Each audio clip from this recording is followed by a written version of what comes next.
खुलिक़ आदम मिन तीन, और आदम मिट्टी से बनाए गए। जब आदम से हम सब बने, आदम मिट्टी से बने, तो हमारे अंदर गुरूर और घमंड कहाँ से आ गया कि हम किसी को गिरी निगाह से देखते। इसलिए लोगों, आपस में मिलजुल के रहो, मोहब्बत करो। मस्जिद माशाअल्लाह बड़ी आलीशान है। मस्जिद ये इस्लाम की निशानियों में से एक निशानी है। आप सफ़र करते हैं ट्रेनों पे, बसों पे, और जब किसी बस्ती से सवारी गुजरती है तो अगर उस बस्ती में कोई मीनारा नज़र आता है तो एहसास हो जाता कि यहाँ इस्लाम के मानने वाले मौजूद हैं। इसलिए अपनी मस्जिदों से लो लगाओ। हदीस पाक में नबी क़तादा क़ाला क़ाला रसूलुल्लाह सल्लल्लाहु अलैहि वसल्लम, हज़रत अबू क़तादा से रवायत है, फरमाते अल्लाह के रसूल ने इरशाद फरमाया, इज़ा रअयतुमुर रजुला यतअहदुल मस्जिदा, ऐ लोगो, जब तुम ऐसे आदमी को देखो जो मस्जिद से दिल लगा के रहे, मस्जिद में आना जाना रखे, फशहदू लहू बिल ईमान, तो उसके ईमान के तुम लोग गवाही हो जाओ, गवाह बन जाओ कि वो मोमिन है, ईमान वाला है। इसलिए मस्जिद तो बनाई है, लेकिन मस्जिद में नमाज पढ़ के उसको आबाद करना, ये कमाल की बात है। कहने वाले ने कहा है कि मस्जिद तो बनाए शब भर में, ईमा की हरारत वालों ने। शब के माने रात, रात ही भर में बना डाला। मस्जिद तो बनाई शब भर में, ईमा की हरारत वालों ने, मन अपना पुराना पापी था, बरसों में नमाजी बन न सके। मस्जिद बना डाली, नमाजी नहीं बने। ऐ लोगों, अल्लाह के घरों को आबाद करो। आज हमारी नमाजें छूट रही हैं और हमें एहसास तक नहीं है। एक बुजुर्ग है हजरत इब्राहिम बिन अदहम, एक दिन उनके घर से रोने की आवाज़ आई। जरा खामोश रहो, बोलो ना यार थोड़ी देर। हजरत इब्राहिम बिन अदहम के घर में रोने की आवाज़ आई, और ऐसी रोने की आवाज़ कि महल्ले वालों को लगा कि कोई इंतकाल कर गया।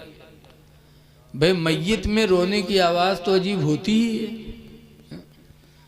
ऐसी रोने की आवाज़ आई जिससे महल्ले के लोगों को पता चला कि इब्राहिम बिन अदहम के घर में आज कोई मय्यत हो गई। तो महल्ले के लोग गए मिलने के लिए।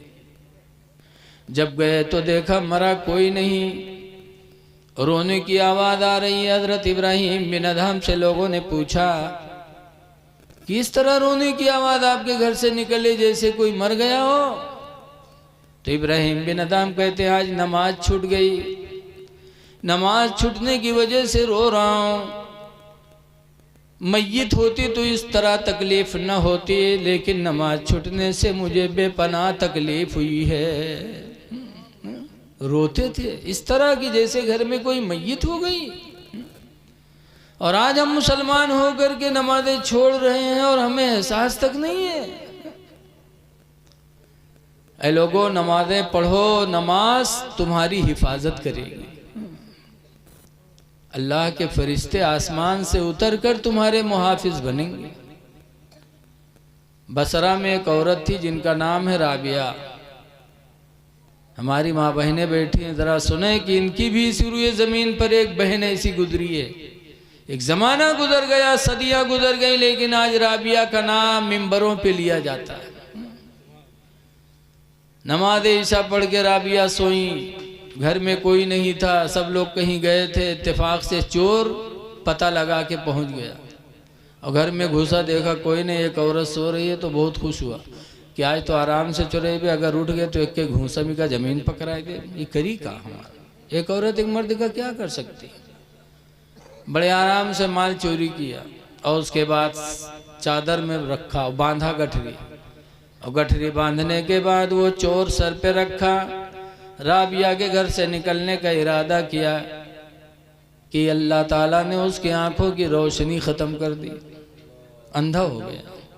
जब अंधा हुआ तो गठरी फेंका, गठरी फेंका, कहा या अल्लाह मैं तौबा करता हूँ, या अल्लाह आंखों की रोशनी वापस कर दे, चोरी कभी नहीं करूँगा, या अल्लाह रोशनी वापस कर दे। अल्लाह बड़ा मेहरबान है, आंखों की रोशनी वापस कर दे।